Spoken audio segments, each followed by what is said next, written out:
안녕하세요. 심리멘토TV의 김지우입니다. 지난번에 내면 문장이 무엇인지, 내면 문장의 개념에 대해 알아봤는데요. 내면 문장은 한마디로 나는 이런 사람이다 라는 자기 자신에 대한 이미지, 즉 자아상을 표현하는 말입니다. 내 무의식에 새겨진 내 자신의 모습을 규정하는 문장이 바로 나의 내면 문장입니다. 자, 오늘은 내면 문장 수업 두 번째 시간으로 나의 내면에는 어떤 문장이 새겨져 있는지를 알아차리는 방법에 대해 말씀드리겠습니다.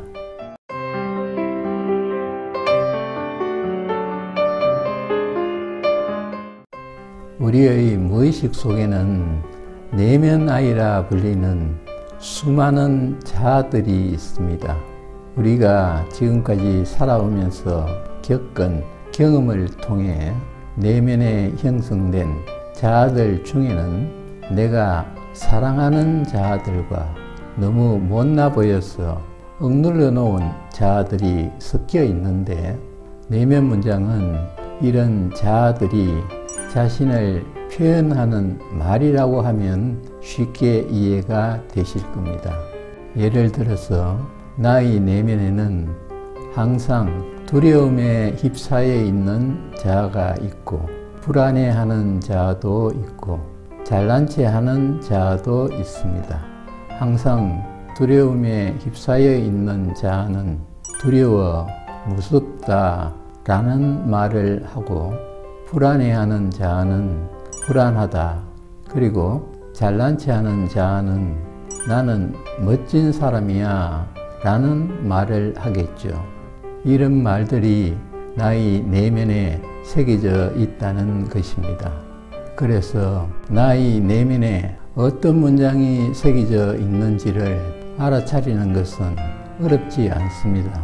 지난 영상에서 말씀드린 대로 자기 자신이 어떤 사람인지 말로 표현하고 글로 적어보면 됩니다.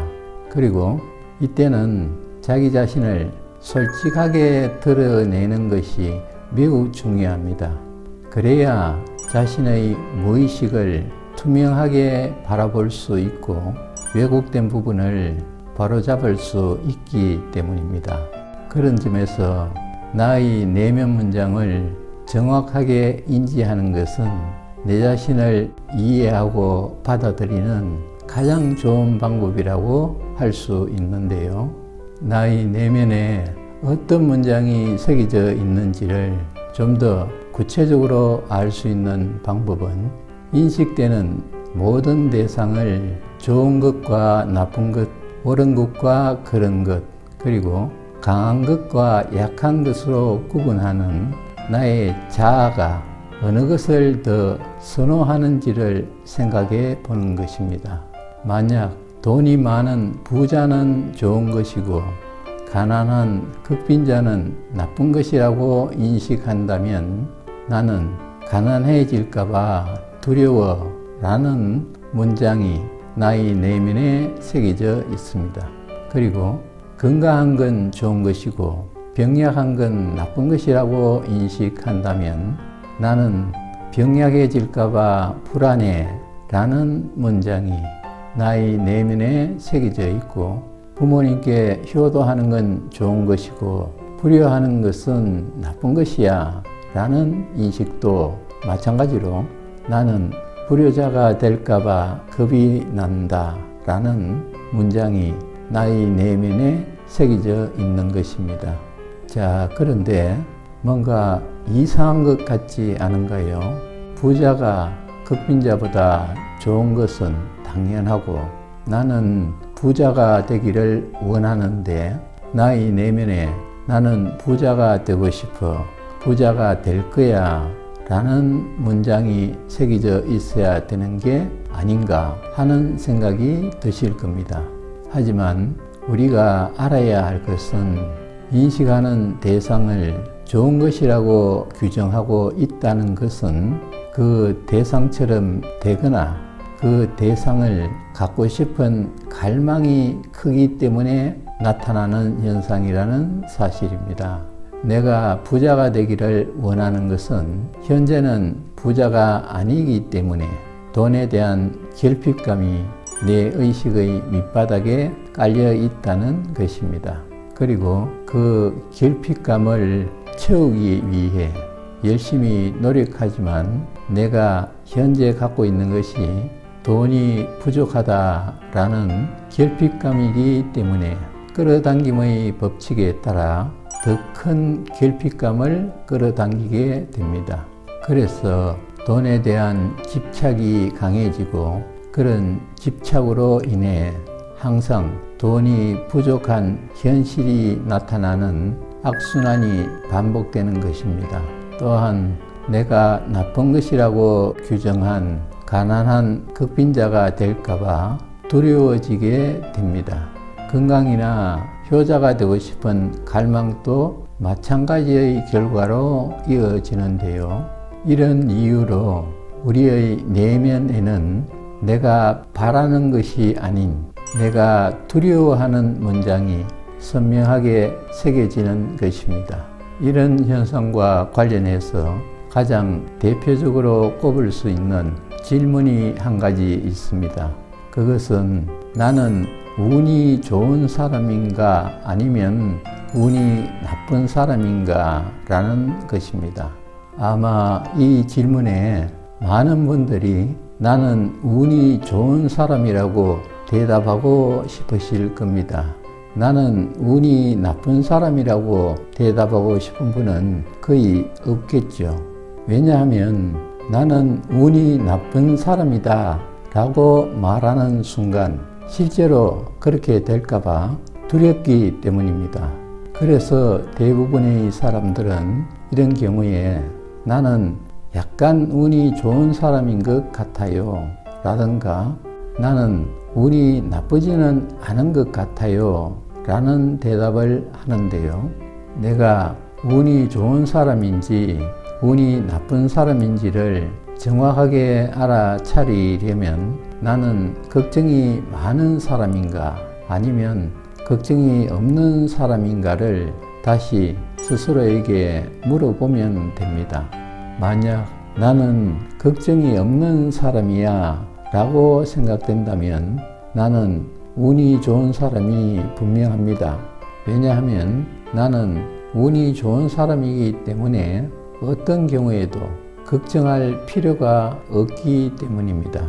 이런 사람은 뭘 해도 반드시 잘 되게 되어 있습니다. 공부를 해도 사업을 해도 투자를 해도 잘못될 일은 절대로 없습니다. 운이 좋으니까요. 공부를 해도 좋은 선생님을 만나서 좋은 가르침을 받고 그래서 좋은 성적을 받게 됩니다. 그리고 다른 사람들이 다 망하는 분야의 사업을 시작해도 악재는 다 피해가고 좋은 흐름을 타게 되면서 승승장구하게 됩니다. 주식이든 부동산이든 투자를 해도 하는 것마다 대박이 나게 됩니다. 운이 좋으니까요. 그래서 나는 운이 좋은 사람이다 라는 내면 문장을 갖고 있으면 아무것도 걱정할 필요가 없는 것입니다. 반면에 내가 뭔가를 할 때마다 잘못될까봐 실패할까봐 자꾸 걱정이 된다면 나는 운이 좋은 사람이라고 말할 수 없습니다. 이 말은 나는 운이 좋은 사람이 아니라는 것과 같습니다. 그렇다면 나는 운이 나쁜 사람인 쪽에 속한다고 할 수 있겠죠. 그리고 나는 운이 나쁜 사람이야. 그래서 항상 잘못될까봐 두려워 라고 한다고 해서 이상할 것도 없겠죠. 네, 맞습니다.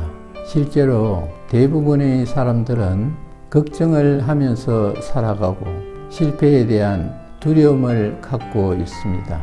하지만 나는 결코 운이 나쁜 사람이 되고 싶지 않은 것이 솔직한 심정입니다.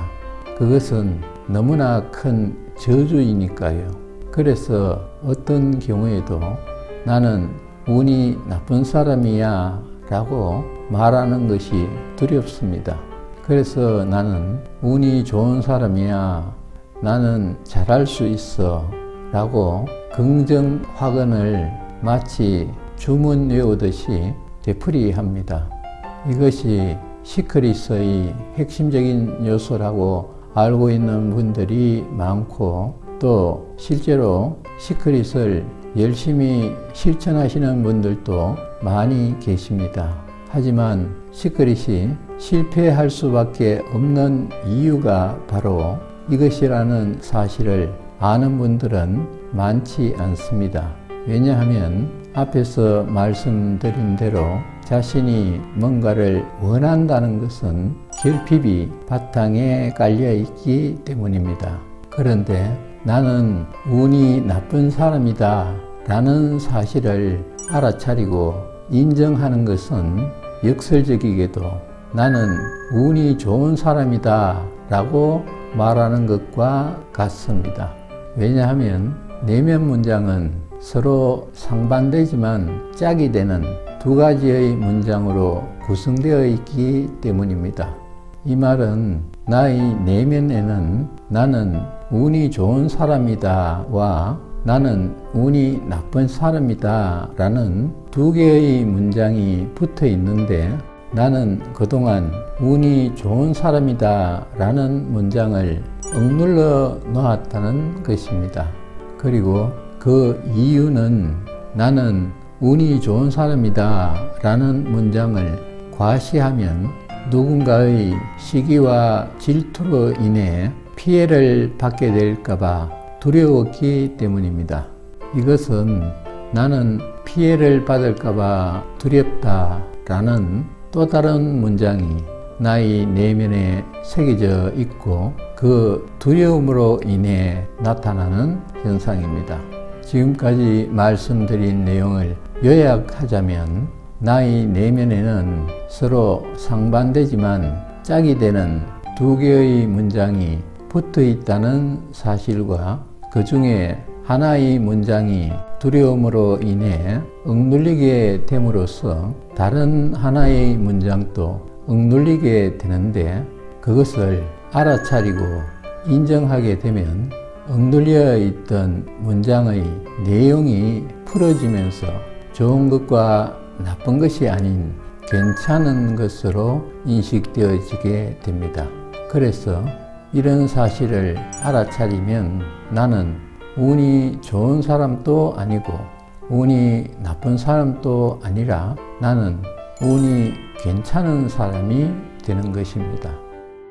자, 오늘은 나의 내면에는 어떤 문장이 새겨져 있는지를 알아차리는 방법에 대해 알아봤는데요. 다음에는 화근과 내면 문장은 어떤 연관이 있고 또 어떻게 다른지, 화근과 내면 문장과의 연관성과 차이점에 대해 알아보는 시간을 갖도록 하겠습니다. 오늘 제가 말씀드린 내용이 도움이 되었다면 구독과 좋아요를 눌러주시고 댓글도 달아주시면 저에게 큰 힘이 되겠습니다. 아울러 궁금한 점이나 듣고 싶은 내용이 있을 때도 댓글을 달아주시면 답글이나 따로 영상을 만들어서 올려드리겠습니다. 감사합니다.